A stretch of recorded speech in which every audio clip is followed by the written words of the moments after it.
Ladies and gentlemen, welcome to the LSE for this evening's event. My name is Adrian Thomas, I'm Director of Communications and Public Affairs.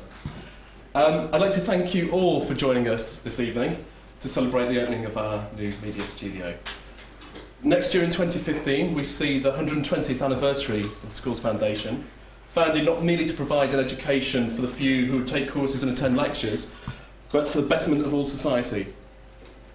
From the earliest days, reaching out to a non-academic audience and pioneering new branches of learning and new ways of sharing knowledge. The disciplines of international relations, social policy, sociology, and indeed criminology all have their roots at the LSE. Many eminent journals were founded here, and for many years our public lectures programme has delivered high-profile and highly engaging debate open to all. So, in many ways, the studio follows in a fine tradition of the LSE simply doing what the LSE does. But it's also a huge step forward for us. It's a truly cutting-edge facility for the production and post-production of digital video, with capability for both recording and broadcasting. It enables LSE academics to undertake interviews with broadcasters from around the world, hugely increasing our reach. And it will help us produce films, animations, and podcasts to enhance our digital communications and provide underpinning for our social media engagement. We want it to be a vital resource for LSE staff, and we have plans to make the facility available for commercial use, full details of which can be found on the LSE website. I should point out it's already received very high praise from a visiting Radio 4 production team, so we're taking that as a very good omen. But rather than me talk about what it offers, better to see it firsthand. Actually, a member of the team has pulled together a short video, so we'd like to play that now for you and give you a first-hand taste.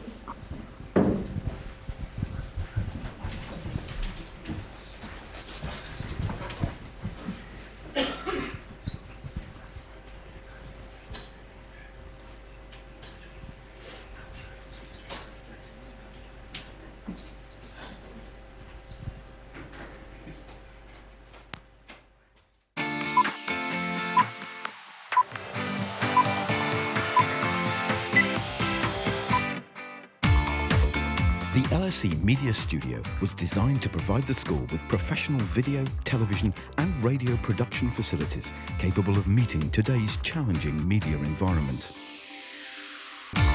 The studio has 2 broadcast cameras but can handle up to 4, and additional cameras are regularly hired in to accommodate specific projects. Pictures and sound can be mixed live on the studio's 8-channel vision switcher and 16-channel audio mixer, drastically reducing or totally eliminating the need for time-consuming editing. Talkback to presenter and cameras provides an all-important link with the gallery, so directors can control the action as it develops. Interviews and debates with a maximum of 4 participants are now relatively quick and easy to produce. Pre-edited films can be played into a live discussion, making it possible to create complex programs that closely emulate television news and current affairs. 5, 4, 3, 2, 1. The studio is equipped with autocue, which vastly simplifies the job of presenting to camera. A green screen allows a maximum of 1 contributor or interviewee to be superimposed over any background, so it's possible, for example, to create presentations in which a lecturer appears in front of his or her support material.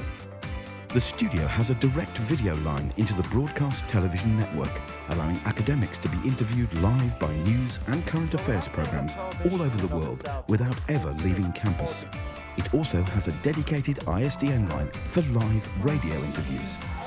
A video edit suite equipped with Avid and Premiere Pro completes the lineup, providing a cost-effective one-stop production shop that's fully equipped to tackle all of your video, TV and radio needs.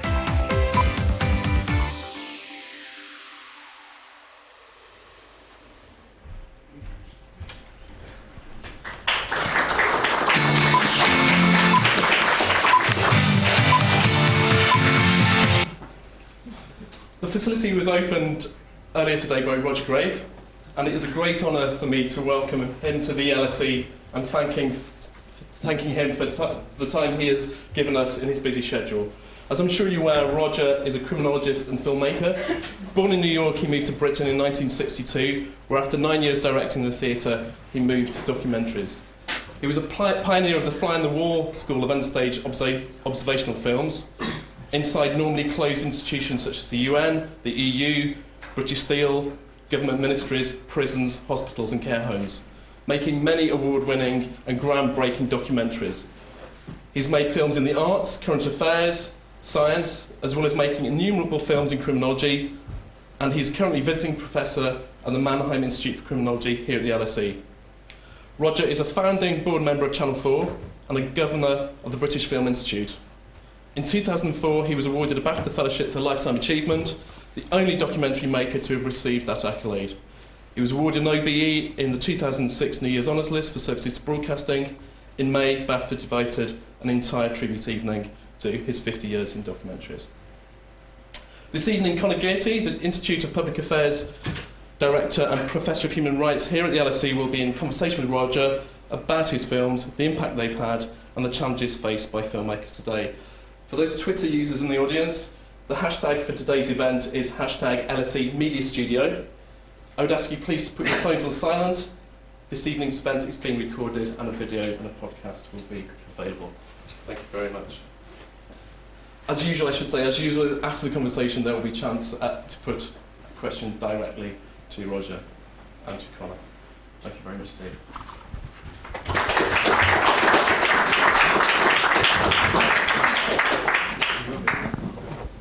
If you would you prefer to say? Okay. Yeah. Thank you very much, Adrian. I'm going to take my jacket off. The hashtag is so long, there's going to be nothing to comment on. Haiku, that's what we're talking Yeah, about. well, of course, the Tweets coolest have to be haiku. tweet, absolutely. Have you got one? Yes, no room for wise words in this space. That is not pre-prepared. No, it isn't. We've got, where's the clock? There it is, yeah. There's a drink outside about 7:30.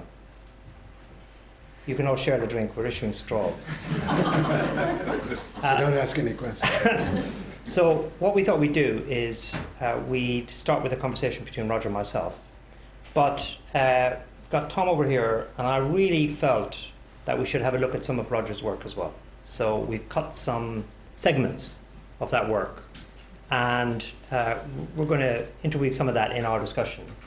And broadly, through what you see, have a very strong visual sense of the kind of thing that he's been able to do. I have to warn you, for some of you, some of it is quite upsetting.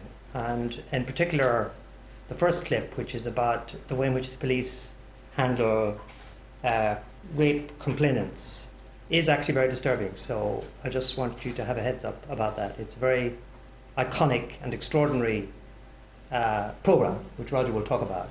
And it's, however, for some people with perhaps experiences of this kind of thing, can be very upsetting. I might as well tell you, just to give you a sense of that. Actually, it upset the whole country. It upset the whole country. Why this country, Roger? I mean, why England? I mean, this is bizarre. 1964, New York theatre, and you suddenly come over here. Was it some a relationship issue? No, it wasn't at all. What was it about? I mean, it seems to me as an Irishman quite irrational. No, there were two things that drove me here. First of all, I grew up in New England and had a kind of Anglophilia injection from early on, rather along with, chickenpox and mumps and measles and so on. That Anglophilia, very... but that kind of inoculates you against any subsequent outbreaks. Well, that's true, yes. It didn't in my case. No, because I came over in the summer of 1956, when I was my junior year, to study Titus Andronicus and The Tempest, which were Titus Andronicus was being done at Stratford-on-Avon. I was going to direct it. I started directing already very, very young, actually. I was 19 or something. And can you imagine Peter Brook directing Laurence Olivier in Titus, John Gielgud directing Laurence Olivier and others in Twelfth Night, Vivian Leigh there, the whole thing. And it was a beautiful summer, and I was 20 years old, and I fell in love with England, English women, the whole rhythm of England, the culture. I went to the theatre every single night in London, and I just thought, this is it. This is the bee's knees. And although I was lucky in New York, I started directing very young. And I will tell a quick story because it's rather a nice example. I had done a few plays at Harvard and then went down and did an off-Broadway play of Gogol's The Gamblers. And through my agent, I managed to get somebody from the Actors Studio to come and see the play. And it had gotten very good reviews, and I was feeling pretty cocky the way one does as a young director from Harvard. I mean, it was really not okay. Anyway, this guy comes, and we have a drink afterwards, and I said, well, what do you think? What do you think? And he said, it's crap. He said, completely overacted, overstaged, you know, there's just no reality to it at all. And I had the wisdom, or wit, or whatever, to say to him, not rather, you know, rather than sort of being offended, I just said, oh, okay, how do I learn? And he said, well, you better come to the Actors Studio. So I was invited in as an observer for 4 years to watch the best actors in America, because I directed a crap play. Yeah. And so I've always tried to turn failure to some kind of advantage. And I've learned a lot from failure, actually. I commend it to everybody, as long as your attitude's okay. But it's interesting, because that sounds like a track which would cause you then to come over to England and then hook up with the theatre people and do these amazing theatre productions, etc., and become a doyen of the English theatre. I know you did for a little while, but you shifted to TV. I did because mid-60s, wasn't it? No, it was because I had another failure, and that was the thing. I mean, I had a play at the Royal Court, which it's a long story I won't tell you tonight, but I was a week off the boat, just having come here, and by chance, Peter Yates, the famous director now, got a job directing a movie, and I happened to know the play, and so one thing and another, I was offered this play at the Royal Court. So I get off the boat, a week later I'm directing at the Royal Court. Fantastic, right? And then people are starting to offer me amazing offers of one kind or another, and I have the next 2 years, having directed by then 26 plays, 2 operas and 2 television dramas. I then didn't do anything while I was sort of hustling this project, and I took the offer of the backing for a play I was trying to do with Anthony Poles from a crook, David Pelham, who was famously a crook but also a producer. And his flat was used by Mandy Rice Davis for little visits from various famous folk, some of whom lived in Buckingham Palace and so on, you know, and film stars and everything else. Anyways, he was just a crook, but it was very much the swinging 60s. I was right in the middle of it. And because he was a crook, it was a flop. And I'd never had a flop before. I mean, apart from, the other play, which the guy didn't like, actually was a success. So I was so shocked by wasting 2 years of my life. I rang up the Thalidomide Society and said, look, do you want to benefit at the Palladium? I'm just, pissing away my life. I've got to do something useful. And they said, no, we just want a little film for the head teachers of infant schools and primary schools to see our kids who had no arms and no legs, but they have brains. Yeah. And they should be allowed into these schools because they use more of their brains than normal kids. So that was my first film, this little film. In about what, 67? 65. 65. No, 64. It's 50 years. It's 64. Yeah. Because I came in 62 and I did a couple more plays. So this is 64. Long before the thalidomide issue was known or understood. No, it had broken. Had it? But these were the Parents' Society, okay? Yeah. So this is a film designed for about 12 people, okay? And I did something which is part of this conversation today. I was going to make a really Brechtian film about handicap and what it means and so on. And a friend of mine, another example of my failure turning into something useful, a guy who was actually Orson Welles' editor and then became Desmond Wilcox's partner in television. He read this script and he said, this is, again, it's crap. He said, tell the story of a nice, ordinary kid with no arms to another child, to a 9-year-old, to an intelligent 9-year-old. Just tell that story, okay? So I did, and it's called One of Them is Brett, and that was, I found this rather attractive kid who happens to have no arms, very cheerful, sweet boy, and watched him fight with his brothers and with his feet, wash the dishes with his feet, and have a completely cheerful childhood. Right? Were you conscious at the time that this was a new, I don't know if it was a new, and you tell me, but a new way of using film? Yes, because I had, while still directing in theatre, I had learned from Lee Strasberg at the Actors Studio about something which he called significant detail, right? And so character, the method, the acting method, Stanislavski method, which was developed there, not developed, but further advanced there, was based on finding characteristics, like how you hold your hands or whether you cross your legs or what you're wearing and so on, that tell you something about the character more than just the lines. And they try and look at the reality of their lives, imagine their home life, imagine how they brush their teeth, all that sort of thing. Anyway, I saw a film called One More River, which was no commentary, nothing but just observational footage from the south of the United States about the civil rights display. And in this very powerful film, with no commentary at all, was a scene with two rednecks. And I grew up in a New York liberal East Coast household. And what I knew about the South, very, very small, and it was full of cliches. And these two guys were allowed to talk for nearly 6 or 7 minutes, and which on film is a lot.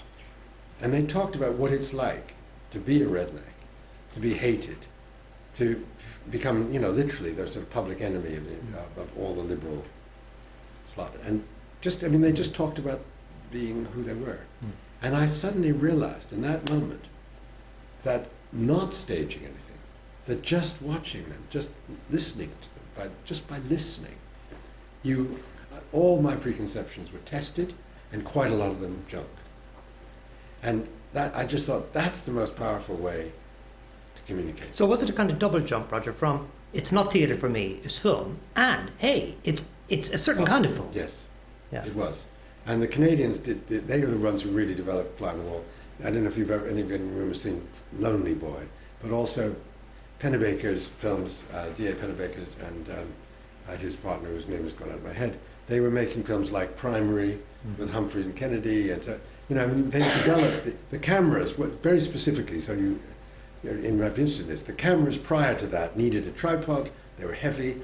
You had to have separate sound, but linked up. Sorry, it had to be wired and so on. And suddenly in the 60s, a French company called Atom developed this very lightweight camera, and the Aeroflex people also developed one that you could just put on your shoulder and follow people around. Prior to that, you couldn't do that.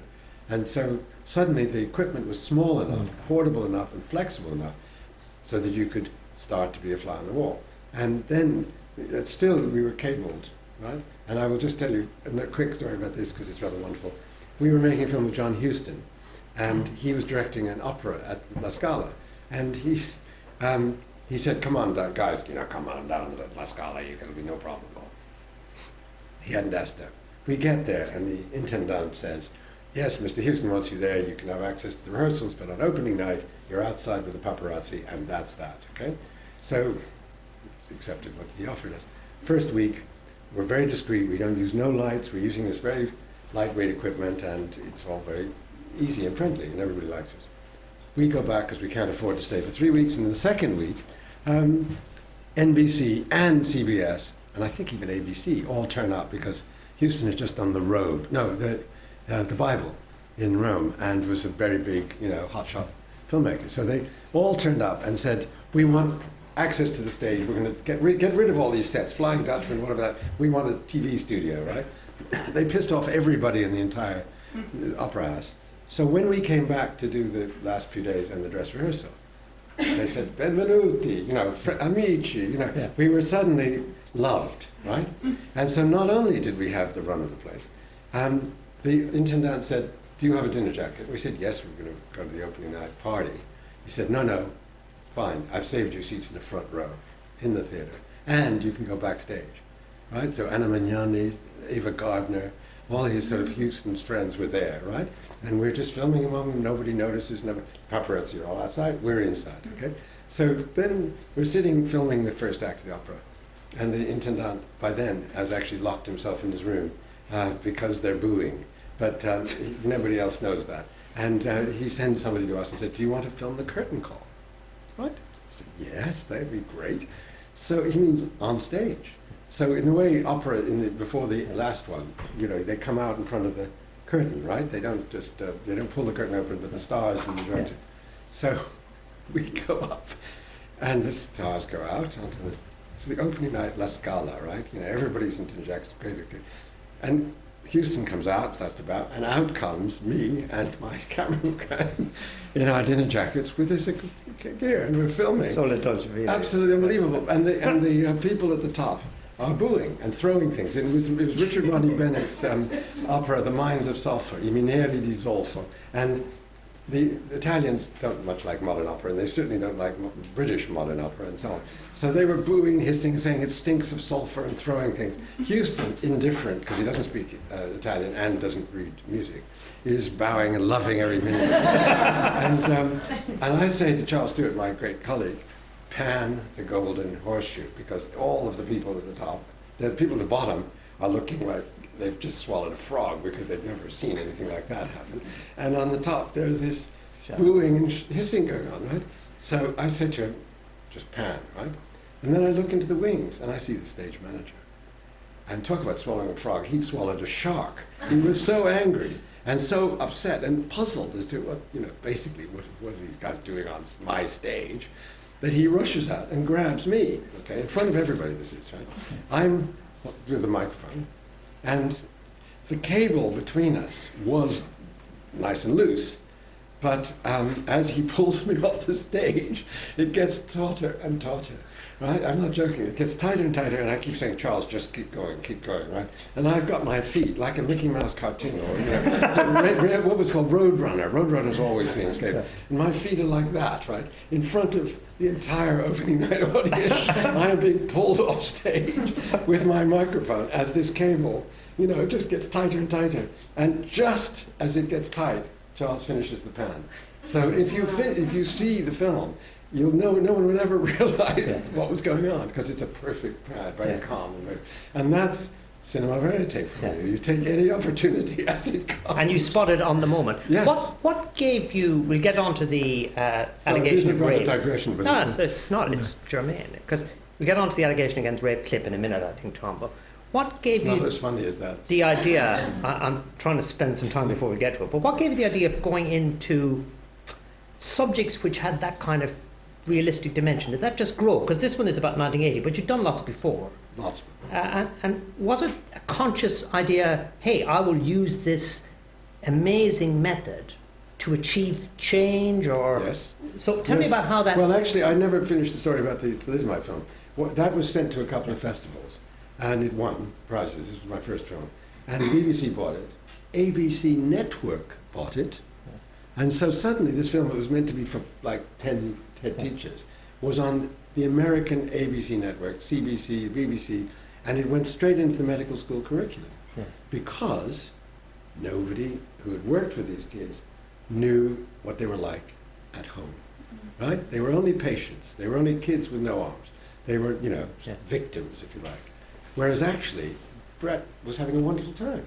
And as I say, he was washing dishes with his feet and beating up his brothers. There was a ex-Marine correspondent from the CBC. When he came to the viewing and saw this fight with his feet and his brothers, he left the room. He said, "This is too shocking." He was a Marine. Yeah. And this attitude towards disability was such that this film became a totem of how to accept disability, live with it, and make it positive. So from the very start, you glimpsed the potentiality. And that's why I stayed with documentaries and vowed I will only make films that change something. My arts films were an attempt to change people's attitude towards art and towards, the challenge of Pierre Boulez, for example, with music. And what I was using the work for was to learn, right? So I go to Boulez and say, look, I can read music, I can play music, but I don't understand your music. Explain it to me. And then the film I made with him was used for years later by PBS, it was co-production. Whenever they had a contemporary piece of music in a program, they would put this on in the middle, just to say, these are the rules. And so that, what I was always trying to do was change attitudes. Yeah. Whatever the subject was change attitudes. We'll get out in the Q&A with me to whether that can be done today, who commissioned, has it changed? But what I want you to talk about now as we intro the clip is you got what the telly people call, I guess, access to, was it the police force, Thames Valley Police? Or, yes. I will... Yeah. I had been making... No, sorry, I know this is compressed, and I don't know if you've got the background, but what I started to do in '68, really, apart from having worked with all these musicians and architects and things like that, no, it was actually later than that. It was about 71. I made the first film on Islam as well in Morocco, which was very interesting. That was access to Fez and the work there. But I was asked to do a series on the English language. And I thought, yes, that's really hard, okay? And I thought about it. And then because this in the early 70s, as some of you in the room will remember, communication was the vogue, right? Everybody talked about communication. Theory, studies, psycholinguistics, all this stuff, right? And I was reading psycholinguistics from time to time and found it interesting stuff, but hard. And I couldn't imagine visualizing the data, as you would say, right? And then I suddenly thought, why don't I just watch communication at work in 5 situations where we assume that it works, but we don't think about it. So it was family, school, work, politics, and diplomacy. And in the course of making these 5 films, we got access to the Plessy Factory for work, the Ackland Burley School in Kentish Town for school, a family in therapy for family, and that was communications analysis there with R.D. Lang's partner, and politics to the US Senate, with Mondale trying to communicate with Nixon, and the UN. So these 5 films, which I will give you for the library here, if they're not already in it, were a way of just using observation to try and give the audience the tools to understand communication in an untheoretical way, but then draw meaning from it. And so in virtually all the films we used in training years later, because they were just access films. Then I did the same thing with the EU at the time of the referendum. Nobody knew how the EU worked, so we were given access, and we filmed a decision being made right through to the top. And with the government, British government, we were the first ones given access to the British government, and we filmed a decision in the DTI for 4 months. And then, would you believe, the British Communist Party. We filmed for 2 years, as they said they wanted to be Euro-communist, and I said, okay, I don't understand how a revolutionary party can be democratic, let us in. So we filmed those 3, and all of these films will be made available here, okay? Yeah. And I also, when Beyond the Fringe and Monty Python decided to get together for Amnesty, we rang them up and said, look, this is a wonderful combination, can we film it?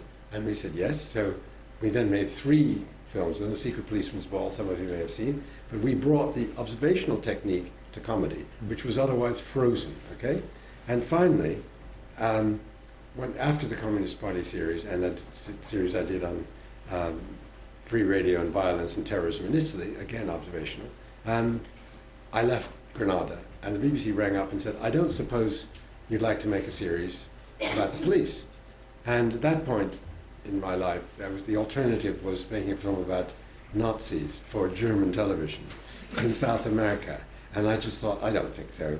The police in Britain ought to be more fun than that. And so I asked the various forces, and I chose Thames Valley because it was half metropolitan, urban, and half rural. So it was typical, if you like. And the chief constable said, I really, really, really don't want to do this, but I feel it's my public duty. Wow. And because he let us in, Peter Imbert said, he got the Met. He was the youngest commissioner in the history of the Met, because the Home Office looked at him and said, he is a good man. Really, it was a piece of virtue rewarded. Yeah. But the rape film really was very contentious at the time. Yeah. Let's talk about the aftermath one. People have seen the little bit. Okay, now, but what I was going to say was that I chose the subjects to film with them, and the rules of access have all been the same ever since the beginning. What would I want if I was giving access? So we agree the subject, we keep out of their way. If they say it's private, we believe them, and then we ask them to come back in. No lights, no staging. And rape, there were a huge number of complaints by the women's groups that the police were being deeply insensitive to rape victims, and the police were in total denial about it, saying it didn't happen, it wasn't true, and so on. And 2 cases, big, fantastic cases, a woman hitchhiking in East Anglia was, her rapist was given 2 years because hitchhiking at 11 o'clock she brought it on herself, said the judge.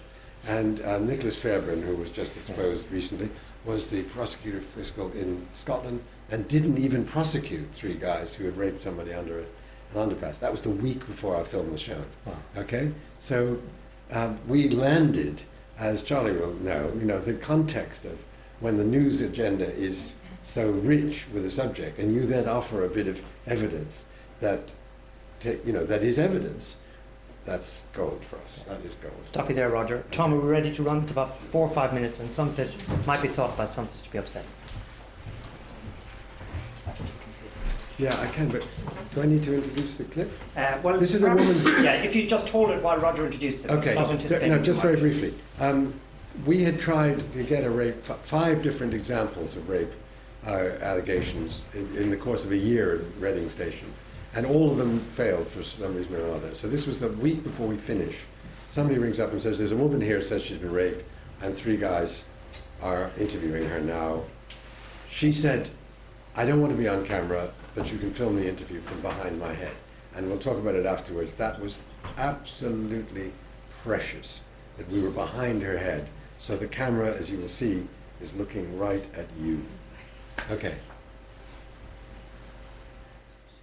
Moody, but I'll probably just go to bed and forget about it. That tends to suggest to me, in other words, that you would probably get over it. That it's something that you can handle, you can control, and then deal with. Yeah, well, I thought, well, loads of girls get raped and don't report it, and I thought, well... Did you say earlier on in this interview that you were on a game or been on the game? Or? No, I've never been on the game. You've never been on the game? No. I've never taken money for sex ever. No. And have you had sex with a lot of men? Well, not really. Well, how many men have you had sex with? Can you count them on one hand, or can you count them on 2 hands, or 3 hands, you know? No. Eh? I can count them on one hand. 5 men? Well, not 5. Not 5. I've had my husband, my boyfriend, and the previous 2 boyfriends that I've been out with a long time. And how long have you been going out with your present boyfriend, then? Nearly a year. 12 months, is it? 12 months in November. They're going to ask you all these personal questions in the Crown Court. And, you know, you're going to go through a pretty nasty experience. That's what I was afraid of. That's why This I is wasn't why going to report we've got it. to determine whether what you're telling us is the truth. This is why we've got to determine now, before we get to court. Because we don't want to go to court on a case which is a shaky case, do we? Mm. You know, one that we're not sure of your allegation. We're a bit uncertain of your allegation.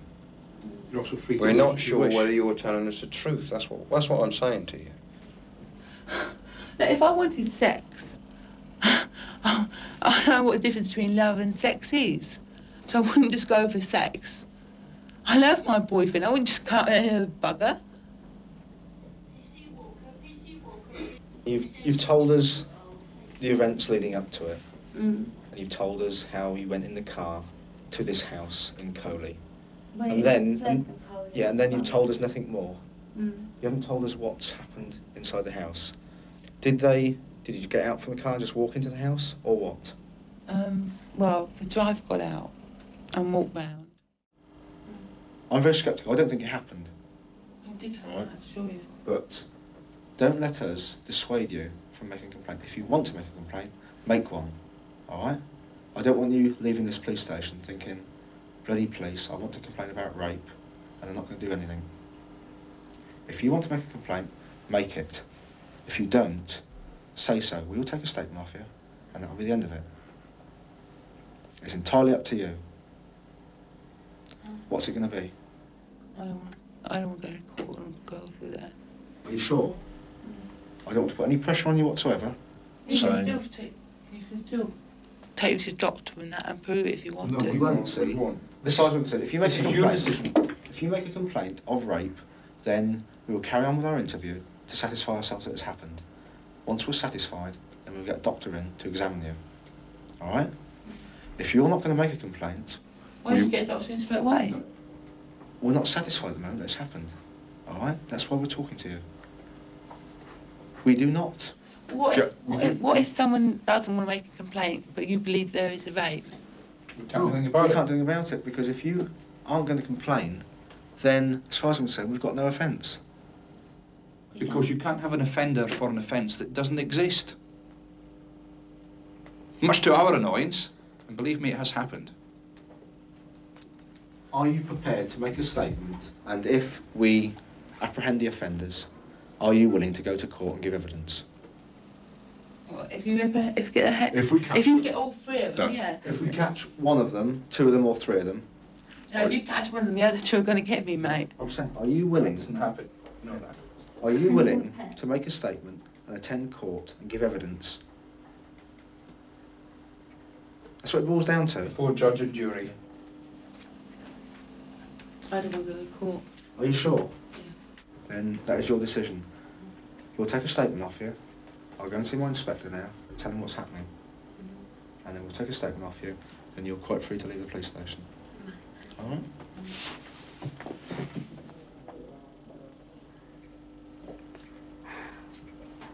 What's that? I don't want to end up in the river, that's all. Oh, come on. This is Reading 1980. It's not bloody Starsky and Hutch. You end up in the river. What's the matter with you? Honestly. They haven't met some of the people I know. See what people mean by, you know, it's easier to not say anything than go through this lark. For sure. You know what I mean? I was definitely raped. I've got a stomachache to prove it. And I could prove it with a doctor as well. They got a doctor in and did it straight away. It would be much easier. Why don't you do the physical first? And they could prove it one way or the other. And then I'll prove it to them. Oh, thanks. See these cigarettes I get lit for you? They're going to cause me cancer. I'll die through giving people like you cigarettes when I don't smoke.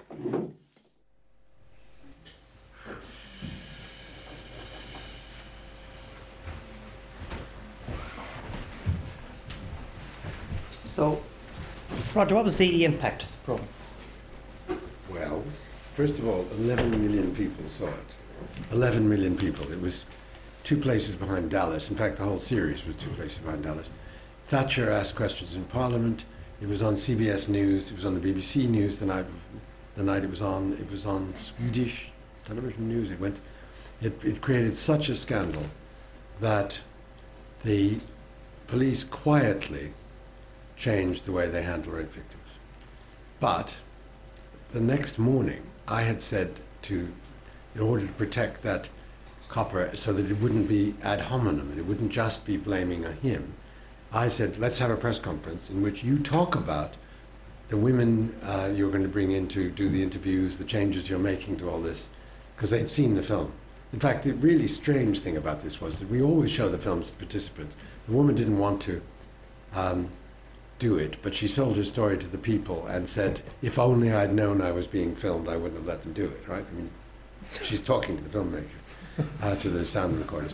But the Arena did a special about our whole series and invited the chief superintendent of Reading Station and quite a lot of coppers from Reading Station to talk about how public this kind of scandal had affected them. And he said, if only we'd seen the film, I wouldn't have let it go out. Well, first of all, he didn't have the right to do that. But with BBC had invited him and the detective inspector and the head of CID to dinner at the top of Television Centre and showed them the film. And the head of CID said, well, of course, she's not a reliable witness anyway. She's slightly mentally, has mental difficulties, and she'd be a terrible witness. And they all saw it. They all saw it, right? But they went straight into denial for about 5 years. And then the Chief Constable, Peter Imbert, 5 years later gave a talk at the Royal Television Society and said, I want to thank Roger because we changed the way, right? But it took them 5 years. And quietly, they still use it in training about how not to do it. Yeah. They still use it. Yeah. But, that's 20, I don't know how many years, 1982? But what amazes me, moving on to the next clip, what amazes me is it didn't destroy your relationship with certain police officers. No. And somehow or other, you managed to maintain this access that has, after all, let's face it, been the driving force of your talent. Sure. Yeah. How have you pulled that off? Because we play straight, that's all. We just play straight to them. We show it to them. If they say we got something wrong, we change it. If they say that's private, and it's plausibly private, we delete it. But actually, that's very seldom happened because we try and protect everybody in the film.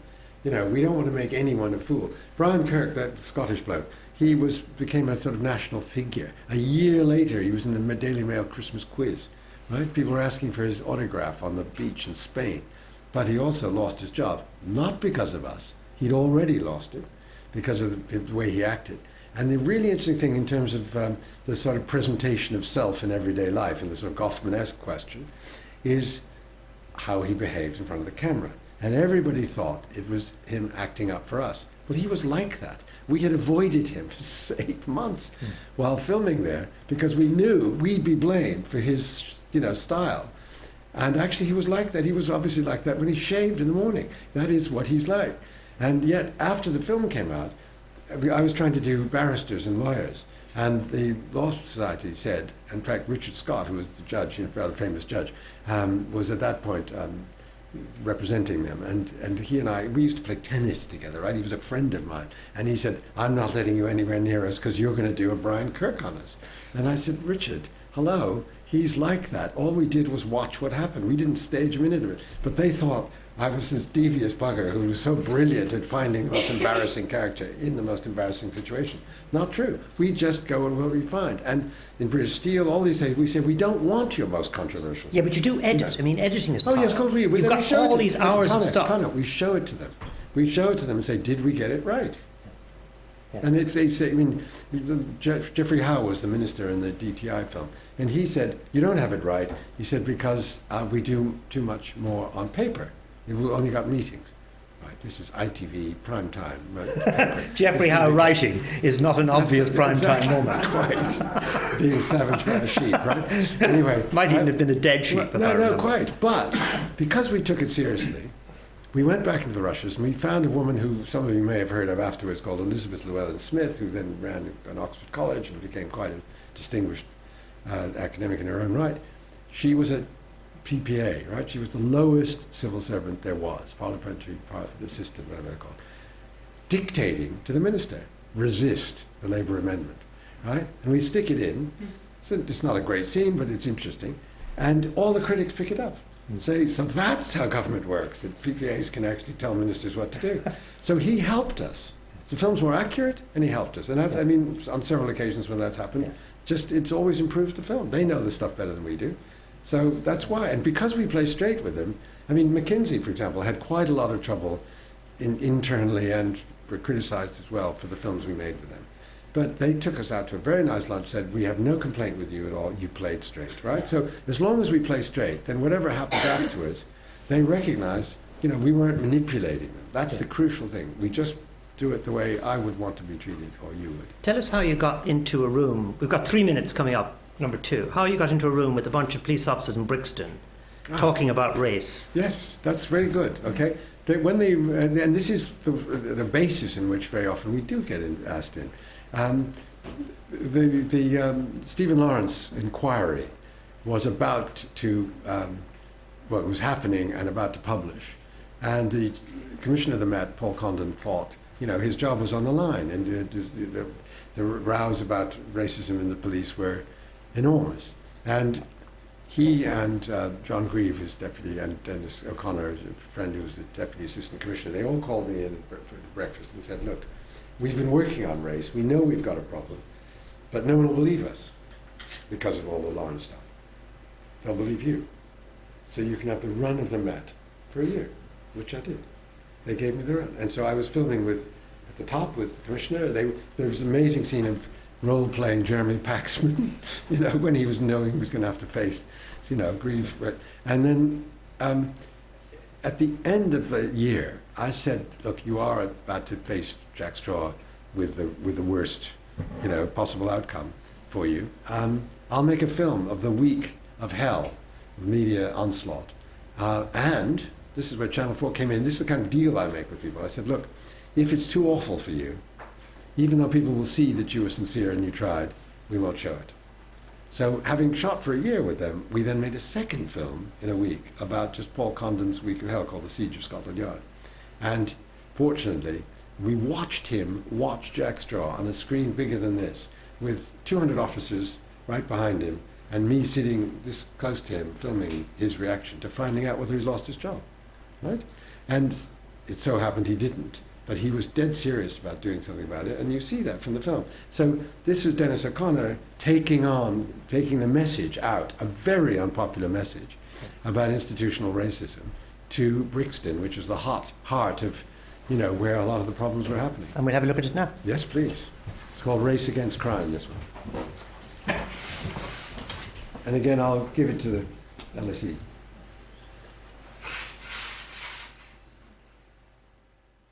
Come outside.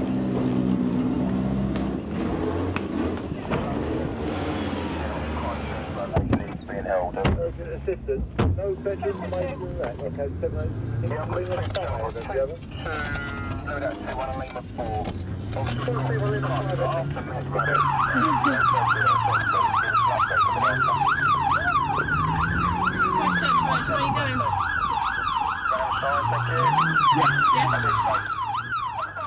Because of the climate we're in at the moment, so many officers are so reluctant to do stop and searches on black people now. Just the fact that we're under so much pressure, and I don't know, it's just getting more and more difficult for police officers, really.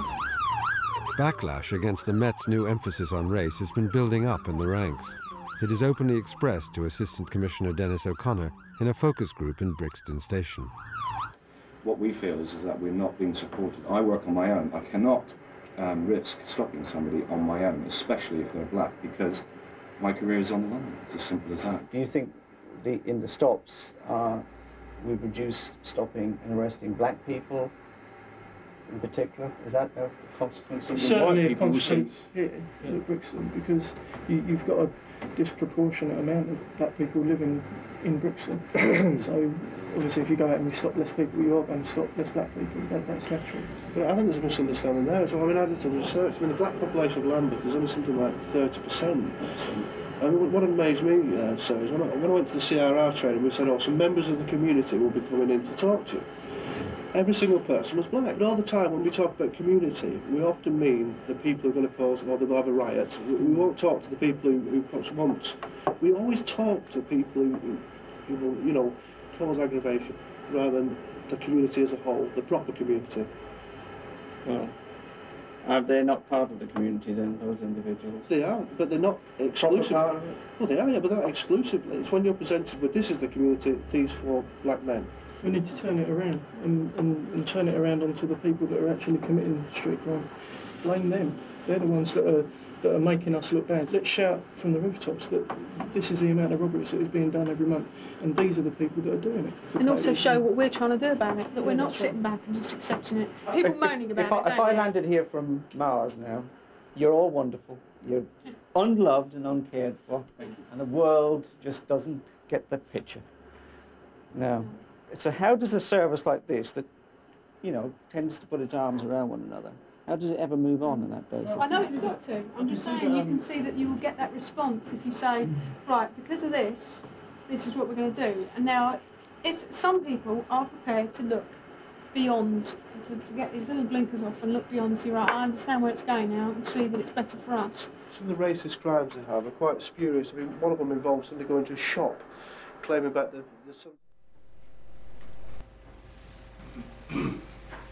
Now, the really interesting thing about the impact of this film was that the white officers felt listened to, the black officers and indeed the black community leaders appreciated that their point of view was being expressed.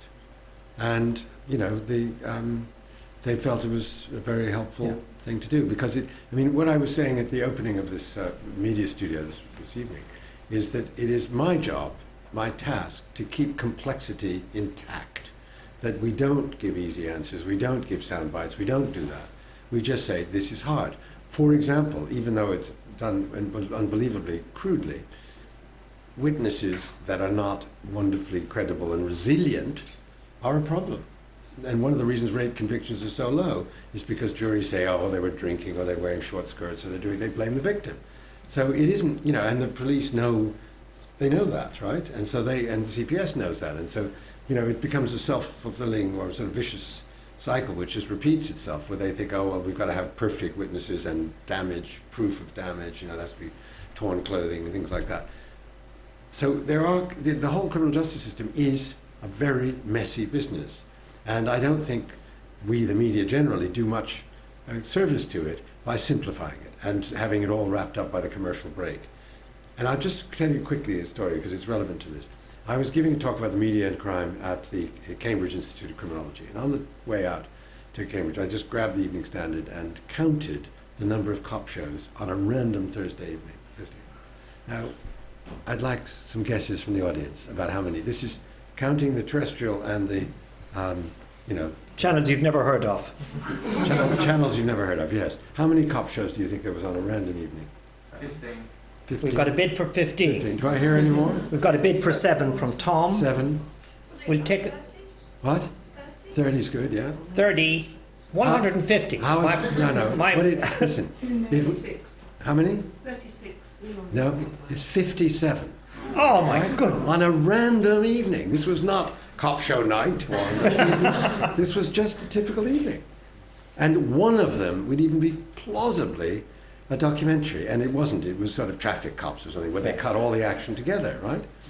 So the picture that even the police themselves, or certainly would-be officers, but their family and politicians and journalists get, is driven by fictional accounts of criminal justice, right? Yeah. And I do commend to you a film that was on last night called 24 Hours in Custody, which was actually about one particular very frustrating interview with someone who went no comment the whole time, and they kept including that. And hats off to them, really.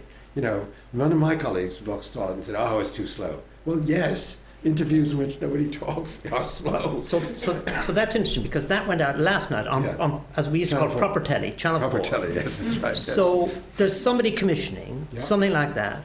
There's somebody making it. And I guess this is something which is a broader issue about whether we could make your kind of programs today. Yes. And you're quite We're good still about making- this. You we're say still yes. making- yes, we're There is still no making- golden age. We're can be making them done. right now with Avon and Somerset. We're doing a murder inquiry. Right now. Real life. They're getting commissioned. They're not getting squeezed out No, by no, multiple no. channels and platforms. Well, I'm not saying it's easy. And indeed, the trouble really is that the expectations are always that you can predict the number of viewers. This is lovely, right? You don't have to be a psycholinguist to see the problem with this. They're saying, we want to have something that's fresh and it's a breakthrough, and that you can tell us how many viewers you're going to see and exactly what market's going to have. Ah, yes, I think there's a problem there. But that's what we're up against. The number of viewers are falling. The expectation that we can predict them and sell them, therefore, to advertisers or just to commissioners is going up, right? So the agenda is being simplified, but the quality of the work is still two And there are a bunch of people whom you would think of are people you admire, who are two generations younger than you doing it. Okay, now listen, before you guys leave, let me just tell you a film to look up, right? Yeah, this is a bad LSE habit, leaving before a thing is over. I have an obsession about it, actually. No, it's fine. No, I just want to tell you, there's a film called Syria Across the Lines, which is shot in one village across either side of a river by a guy called Ali Lambert, who first got access to one side, came back, looked at the footage, managed somehow or other to get access to the government side, with the rebels, and he films the same people, the same village attacking one another in such an intimate way that you will learn more about the Syrian conflict from that one piece of documentary footage in one village than all the news reports put together. Made by a young guy, commissioned by by a young guy called Ali Lambert, made for Dispatches at Channel 4. So he's one of the Lambert clan, is he? I don't know. Okay, you can go now. Should we let them out? No, you'll miss it if you don't. Yeah, you're missing amazing clips. An incredible job opportunity. You talked about the risk of simplifying. What about academics? Seems to me, Roger, you've never used them. It's sort of, you conceive the ideas, you talk to your friends and so on, you go into this, you negotiate the access.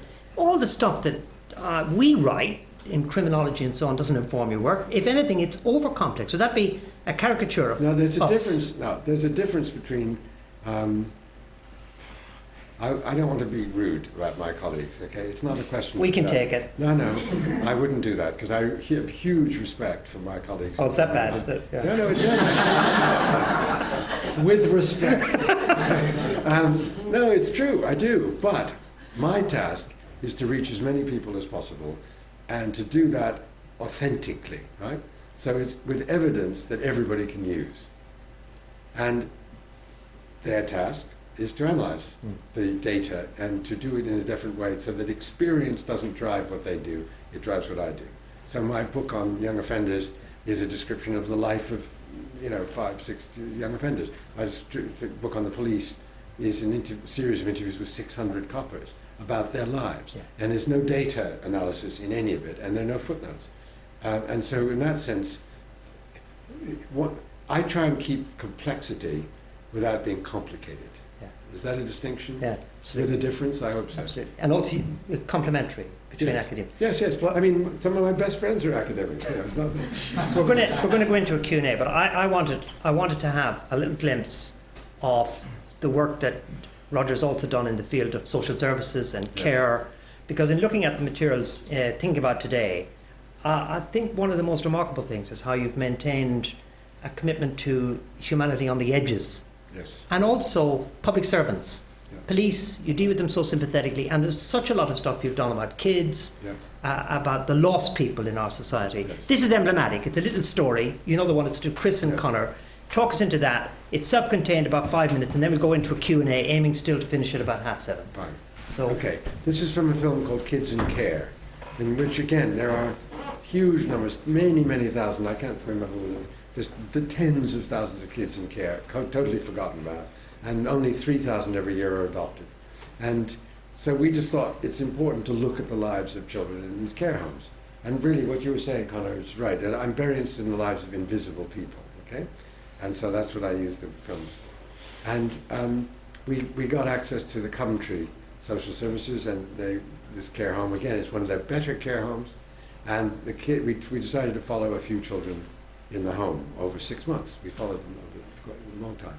And this boy, Conor, who was 15, had a very interesting, and this is, in terms of sociology, crucial, a key relationship with his mother that was the driver for his life. He adored his mother, who was both on drink and on drugs and was regularly in prison for thieving, and he would go in through the transom and stuff occasionally when he was 8 or 9, and they would be fencing stolen goods at car boot sales. So they had a very good relationship, doing bad things, as it were, okay? And he went into care, and this was his 5th care home, and had already been with 12 foster parents, okay?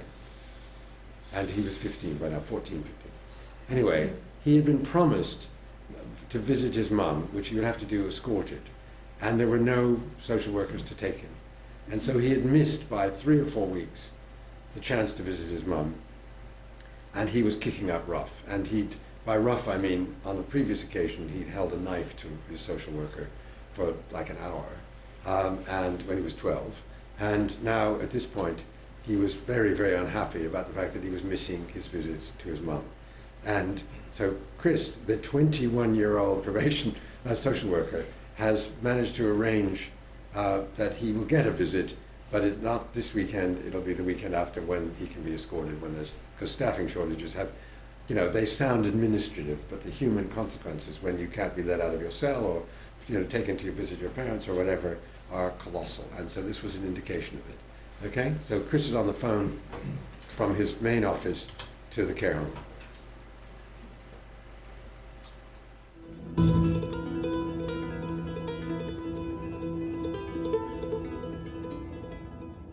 Because you've got the history, I wanted to know what, if any, difference you had seen in Mum. For me, that was really important.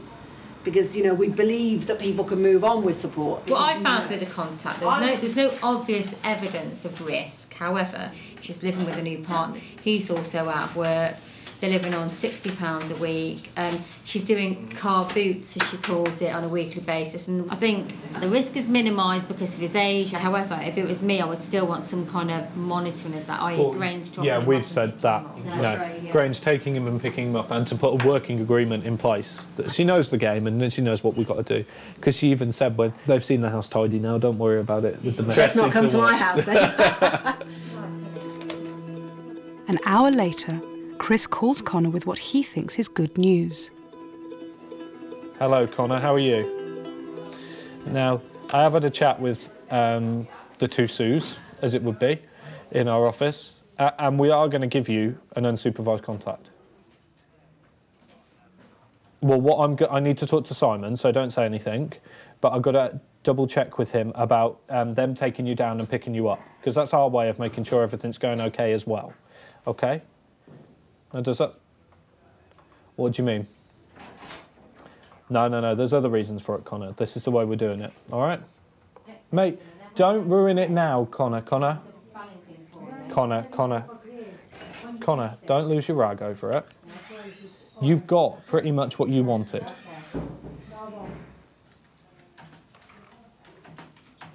Connor? Yeah, I am. Ah, you're right, Alex. As he walked off, yeah? All right, Alex, that's lovely. All right, see you later, mate. Okay, bye-bye. How was he? Not brilliantly happy, but...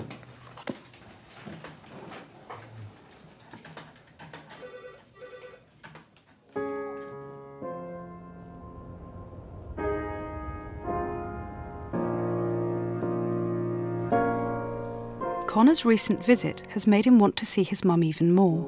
He's owed 3 visits, so he's not prepared to wait. Hi, Chris Rogers here to see Connor. Thank you. Yeah. Connor, you all right? Do you want to have a chat? Can I sit next to you? Is that all right? I'm not going to take offence. You've got pretty much what you wanted. No, I ain't, Chris, and you know I haven't. So what haven't you got that you wanted? I want a contact now. What, now? Right now? Yeah. You're not going to get it right now. I've just told you when I'm going to aim for. That's when you think. Connor, I don't want to fall out with you over this, mate. Because I actually thought ringing you up this morning, I'd have some good news for you, that you can have it, and you'd be quite happy about it. But you're doing the same thing. You push the goalpost each time. You get one bit, and then you want more and more and more and more. It doesn't work like that, mate. What, so I've got to abide by every single fucking thing you say? You No, have you're for a the complete contact. prick. Fuck off, go home. See you later, bye. Fuck off. Because Connor is owed visits, Chris goes to see the Grange manager to try and fix an earlier trip to see his mother. It's agreed. Yeah. Thanks, Simon. Chris goes to give Connor the good news. And I've just got to find him now. I'll get one of the staff to find out where he is. But he's stormed off.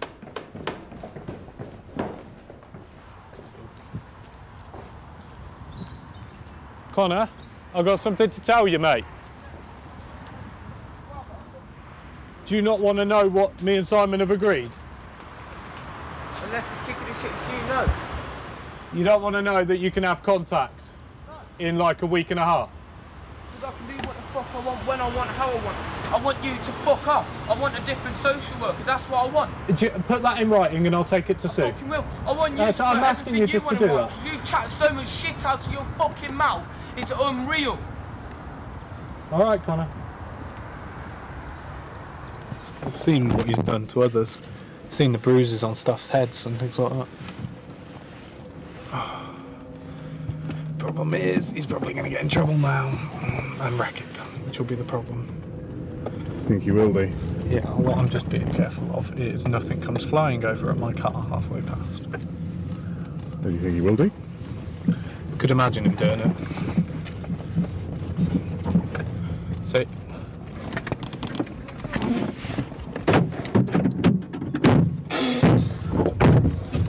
I've stopped.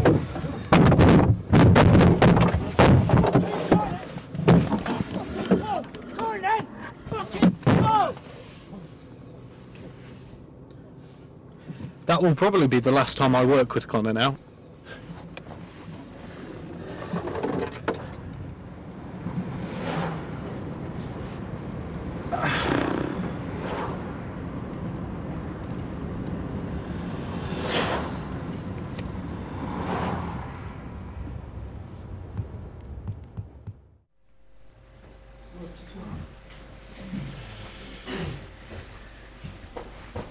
By the way, that was a panorama special that went out at 9 o'clock on BBC One, an hour-long film. And then we did The Truth About Adoption, which was another one. And Cameron saw that and said he was going to speed up the adoption process. So that was part of the sort of, and all in Coventry. Yeah. questions and answers. Roger, should we do that now? Yeah, sure. I mean, we've covered our ground. Assuming people have questions. Assuming they do. It'd be good to say who you are, I think. For example, distinguished filmmaker, for example, purely hypothetically in your case. I'm Simon Wood. Wait a sec, no, just we've got the lady right at the back, and we have you, and we have Tony. So let's take them. Yes, why not? Well, as long as you've got a microphone. Yeah, and say who you are and what you do. So that, I'm and then we'll come to you. Simon Wood. I'm a television director.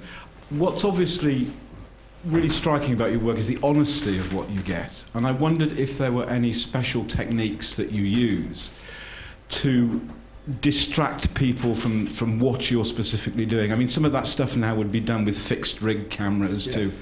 to avoid people being aware of the camera being there. Yes. What techniques do you use? Well, it's interesting. Can we take 3 in a row, Roger? Otherwise what will happen is we run out of time, if you don't mind. Yeah, it's a good question. And at the back, already with a microphone. Stunning. Fun already, yeah. Good. Hi, Ellen Helsper. I'm an associate professor here at the Department of Media and Communications. I actually want to follow up a little bit on a comment that was made earlier about the editing, because you represent authenticity and things like that, but you must have hours and hours and hours and hours of ratio is about material. 30 to 1, 35 to 1 yeah. normally. So you have to make decisions, and you're making these decisions, even if you're showing this final product to them, they are not there when making decisions. So I'm just wondering if you could talk a little bit more about times when you might have felt uncomfortable with the decisions that you had to make, or when you were thinking like, what is the authentic bit here, or how. I would like to know a little bit more about that. Brilliant. Thank you very much. And one more before we go back to Roger. Hi, I'm Tony Travers from the LSE, Roger. When you've made these films, and I mean it was particularly sharp, I thought, in the last piece we've just watched. Do you have a sense of what you would hope the impact was, and if so, on whom to do what? Okay. Because otherwise, you watch the final piece of film, and others will have reacted in different ways, no doubt. But there's a thing: what might somebody do next? Yes, okay. To do something about something. No, it's a very good question. Great. They're all very good questions. 3 concise questions. Okay, I'll try and keep the answers. I'm implying the same for you, but we want to have another round or two. No, I'll do my best. Okay. Have you ever seen the Japanese No Theatre? Has anyone seen the No Theatre or Kabuki? Right? How many people in the room have seen it? Because otherwise, not quite enough. But what they do is they keep the lights on the whole time. The actors come on full dressed, very full costume, and say, I'm Kokyo, the chief of this, whatever. And as the play unfolds, there are these guys and women in black who move around the stage, moving the furniture, the stage, their stage hands. But it doesn't go down mysteriously as it does in the Western theatre. It all happens in full view. But the black the people dressed in black have declared themselves invisible, right? So I use that with my crew and say, we declare ourselves invisible. We wear exactly what everybody else wears. We're friendly and sweet to them when we go for drinks or whatever it is afterwards or beforehand, but when we're filming, we never look at them. We simply never look at them. And I also make a point of never, if possible, outnumbering them. So in that rape scene, I was in the next room. And I came in when they left, and she asked, the cop said, do you want the camera crew here? She said, well, no, really. And then when they went out, I went back in and talked to her and said, are you sure? Because I think we're protecting you. And she said, actually, you're right, come on back in. But, I mean, I was risking the filming because I trusted my cameraman Charles Stewart so completely and their cameraman that I thought it was more important that we didn't outnumber them or even So that's how I do it. We keep our numbers to a minimum. We hide all the equipment. We either get a cupboard or we put it under the table. I have sometimes sat under a table so nobody could see me. We do everything possible to avoid distracting them. We want to bore people to death by our presence. Right? We never say, do you mind turning a little more to the right? Do you mind take 2? We don't do take 2. Right? If we don't get it, we don't get it. So it's by minimizing our presence that's the answer to your question. But I will say, in the school film, I said to the teacher at Ackland Burley at the end of our filming, by the way, I hope we were discreet and, we didn't disturb you. She said, no, it was absolutely fine, just like having a rock group in the corner. But we did say to the kids, if you ever look at the camera, we're going to switch it off. Right? So that was the deal. If they ever looked at it, so they never do. I mean, it's an hour-long film, never see the kids look at the camera, which is quite interesting. And that's sort of what we do with anything. Nobody ever looks at the camera unless we actually ask them to. Right, second question was about editing. And yes, it's perfectly true. One wonderful editor of mine, Guy Vaughan, wrote a book on the art of documentary, and he talks about us creating 19th century novels out of this material. We have novelization with sort of little, and very often the rough cut of 2 hours or 3 hours is the best because it's got all the nuances and it has all the eddies and tributaries there.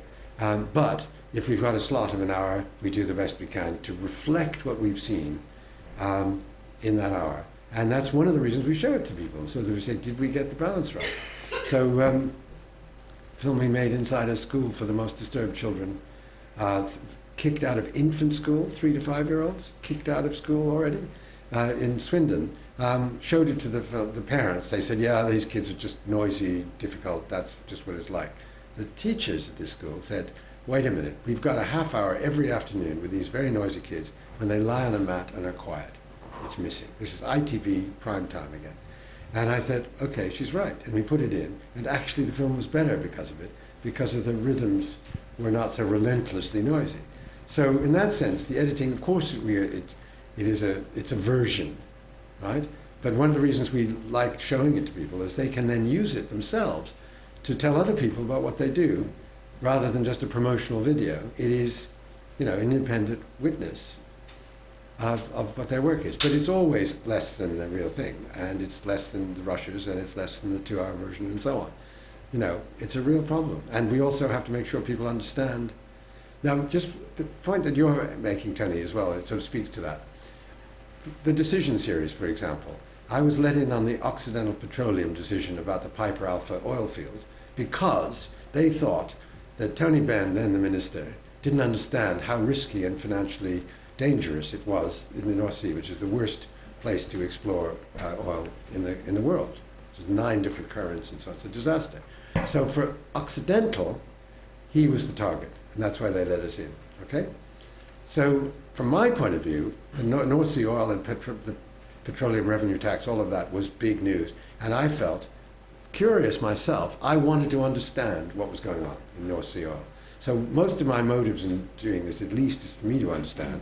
And then, if we've understood something that people need to grasp, to share that with first both the top, if you like, or the people, decision makers, wherever that structure is, and everybody else. So, because I'm a great believer in representative democracy and participatory democracy, I think people need to have the information to judge what people are telling them in power.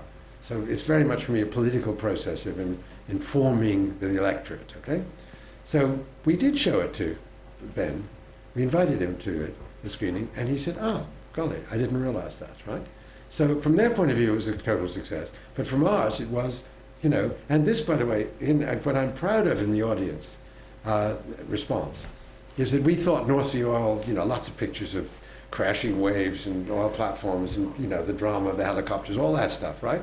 In the end, we are just in their Park Lane office, right, just in their office with the geologists and the chief executive trying to decide whether, and get this, I tell you this is because I remember it from 1976, being privileged to this, to decide whether they spent, in those days, $100 million on how much, on developing this oil field. They sink, for $10 million, a 2-mile down tube with a 9-inch tube within that tube, the 9-inch capsule, that captures the sand and the oil and whatever it is, and they have to deduce from this little thing, about the size of this jug, right, how much oil there is likely to be in 5 years if they invest $100 million, and what the oil price will be to make it worth, what was then, I think it was the Republic Bank, I remember them having the argument with the bank about giving them the $100 million to do it. Now, to me, that is incredibly dramatic. And we didn't need the North Sea. We didn't need anything else. We just were in on their uncertainty.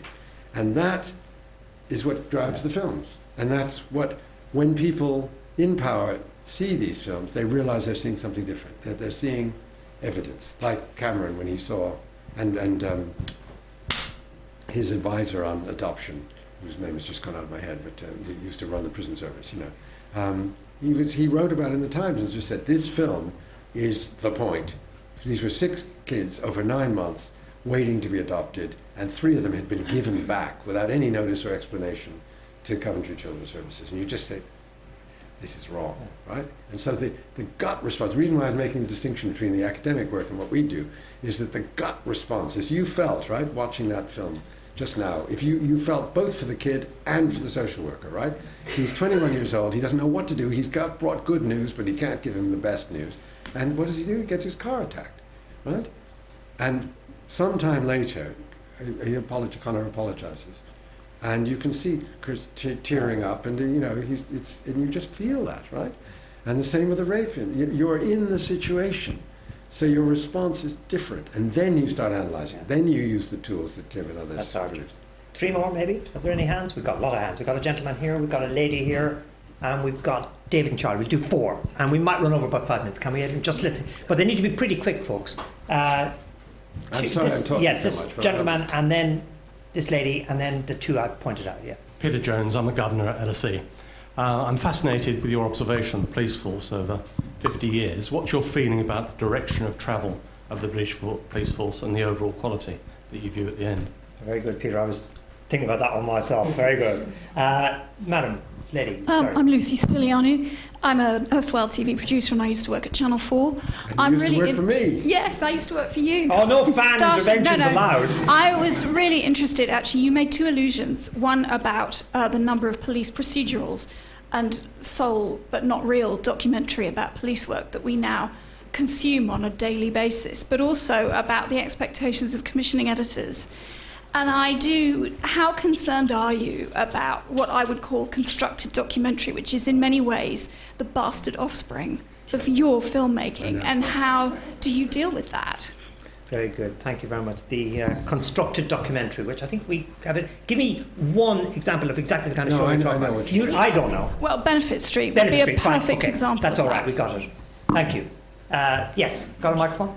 Yeah, David Lewis from Social Policy. It's just a question about technology. I was interested in your earlier comments about how these new small cameras in the 60s made it possible to make this kind of film. And the technology has obviously moved on a lot since then. Has that made your life easier or more difficult? Thanks. And Charlie, saying who you are, and very quickly. Yeah, Charlie Beckett, LSE. It's really a compendium of the last 2 questions, which is, in a way, we're in a golden age of documentary. It's never been easier to make factual movies. It's never been easier to distribute them, to find platforms for them. And yet, as has been alluded to, no, you spoilt it for everybody else. Nobody else will ever allow a documentary crew in again like that. And also that the public are now so media literate, they'll never just sit by and allow someone to watch. Or do you disagree? Great. 4. Quick. That's not a question, Charlie. Well, we know, Charlie, it's a statement. Inviting Okay, response. well, I'll try and deal with the first. Can you remind me? I'm sorry. Yeah, Peter is on the police. Yeah, what the police like? Okay, that's a. Can we have a whole session at the LSE, please, with Tim on the direction of Tim travel? is up there. I mean it. Can we do that on the direction of travel with police? It's a very good question. In sum, I would say that the police, whether it's drag kicking or screaming or not, which I think probably we would agree they were, are now aware of their impact on the public.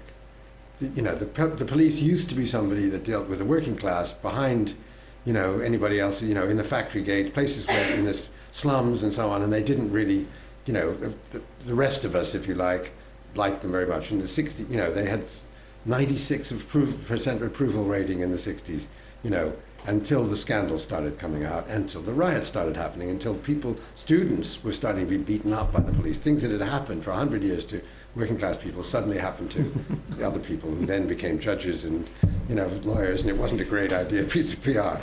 Now, even after G20, there is some sense, and we showed the film here, the G20 film, there is a sense in which their actions have consequences. So, and I think there is enough conversation that is serious. And I've been an advisor for 15 years on the race IAG. They're not there yet, but at least they're asking the question. So, in that sense, 15 years after Macpherson, the notion of institutional racism is finally being looked at, and so on. It's a very slow process. It's turning a tanker around in the English Channel, but I would say it's better than it was. That's all I can say. It's still terrible. Lucy's on Benefit Street, constructed documentaries. Yes. Now, constructed documentaries is a different problem. Simon's point about the multi-camera rigs, I'm perfectly happy with. I think 24 hours in A&E is really good. Then they observe the rules of documentary. The only test I have for constructed documentaries is if you learn something, and if what you learn is authentic. As long as the people in the film have agreed, right, then I'm not sitting in moral judgment on everybody saying they have to do it my way. I don't believe that. So, for example, faking it, I thought was really interesting. I mean, really interesting, that people could pretend and discover that they could be a painter that was accepted with exhibitions and so on, or a cook good enough to be offered a job in a top restaurant at the end of a month. I mean, that's the empowering of the viewer, which I like. And somebody did a thesis for the LSE years ago about the talk show, not the talk show, but the kind of Jerry Springer type, you know, Robert Kilroy in those days, that they were suddenly on the same platform as ministers and experts like me, and I've been in those situations, and that was empowering. So if it's empowering, it's okay. So in Benefit Street, which everybody else has been rude about, the second episode about the Romanian refugees, which had subtitles and really told you how awful their lives was worth it. To me, they were invisible people being honoured, if you like, by the attention that we all paid to them. So to me, as long as everyone knows what they're doing, what the terms are, and something good comes of it, that's the Tony Travers test. You know, I hope people really will be paying attention differently if the Romanians move in next door. Okay, yeah. That's the second thing. Now, David, on technology, has it? I mean, the technology is a mixed blessing. Of course, everybody can now shoot, and therefore the user-generated content. That if you don't know this website Demotics, I urge you to look at it, because it's all user-generated content and it's brilliant. And very often they have stuff that nobody else has ever shot. The Sri Lankan stuff, the killing fields in Sri Lankan film, was really mostly shot by people with their mobile phones, right? So to me, it's incredibly important and really useful that they do it. However, what's also possible is to manipulate the footage. And the danger is that because you can technically put anybody's voice or put their heads on, do all of that, you know, you have to have a moral compass to use this technology right. And all the embarrassments about selfies and sex pictures and so on being posted and harassment, you know, it's a Pandora's box. But I think enough good things come of it so that I support teaching people media literacy. I will come and happily speak to your students about it, and I mean it too. I think media literacy is the only way people can possibly be aware of the manipulation that is being done to them all the time. Right. On Charlie's, I'm going to paraphrase. Oh, yes. Where would you like to do a fly-on-the-wall documentary now, and would you get access? The LSE. Well, every year for the last few years has been very exciting. Every year. I'd love to do it here. This media studio, last thing before I hand back to Adrian, and there's drinks outside. What should we do with this media studio? There we have this fantastic studio, but we're academics, we write books of footnotes. What's it for? What's your advice to Adrian, who's running it, Claire, who conceived it? What should we do with it? Okay, I would use the test for all these brilliant people that are here. Tell what you're trying to talk about to an intelligent 9-year-old. And that's a pretty good test. Well, I think we are intelligent 7 or 8. I don't think we've made it yet to 9, but we've appreciated enormously what you've said, but I don't want to preempt your vote of thanks. I'm moving out of the way for you. Okay, thank you very much. A round of applause, please, for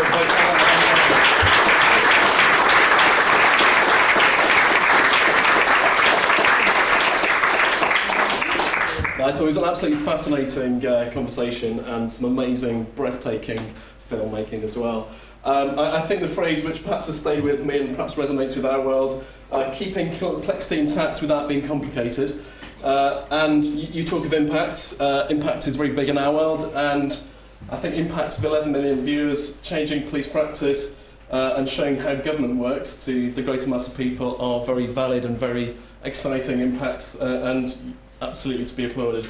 I've got a few thank yous to round off with. The Media Studio has been funded by the annual fund of our alumni, and I have to pay credit to their vision and their generosity in backing this. And a special thanks has to go to Claire Sanders, who soldiered through to get this happening, and it was very much her instruction.